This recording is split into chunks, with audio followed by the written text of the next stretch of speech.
தென்னாடுடைய சிவனே போற்றி, எந்நாட்டவர்க்கும் இறைவா போற்றி. வணக்கம் சிவசொந்தங்களே. காகத்திற்கு சோறு வைப்பதன் ரகசியம் என்ன என்பதை காண்போம். காகத்திற்கு சோறு படைப்பதால் தேக நலன் சீராகும் என்று ஜோதிட சாஸ்திரம் சொல்கிறது. சனி பகவானின் வாகனம் என்பது மட்டுமல்லாமல் அதற்கு மற்றொரு காரணமும் உண்டு. சுற்றுப்புற சுகாதாரத்தை வளப்படுத்துவது காகம்தான். இதனை நாம் அனுபவத்தில் உணர முடியும். காலை நேரத்தில் காகத்தை நாம் கா கா என்று அழைக்கும் பொழுது அது பறந்து வந்து வீட்டின் மேற்கூரையில் மரக்கிளைகளில் அமர்ந்திருக்கிறது.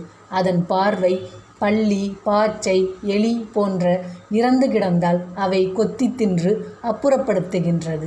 இதனால் சுற்றுப்புற சுகாதாரம் பாதுகாக்கப்படுகிறது. நோய்க்கிருமிகள் நம்மை தாக்காதிருக்க உதவுகிறது. அது மட்டுமல்லாமல் அதற்கு உணவளிக்கும் பொழுது கா கா என்று மற்ற காகங்களையும் அழைத்து உண்கிறது.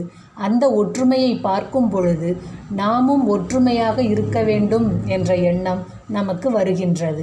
நமது ஆயுளை நீடித்து கொள்ள உதவும் விதத்தில் சுகாதாரத்தை காப்பாற்றும் காகத்தை ஆயுள்காரகன் சனிக்கு வாகனமாக அர்ப்பணித்திருப்பது எவ்வளவு பொருத்தமானதாக அமைந்துள்ளது நண்பர்கள், சரிதானே?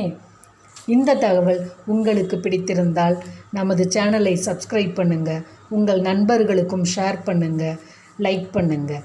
இன்பமே சூழ்க, எல்லோரும் வாழ்க. திருச்சிற்றம்பலம்.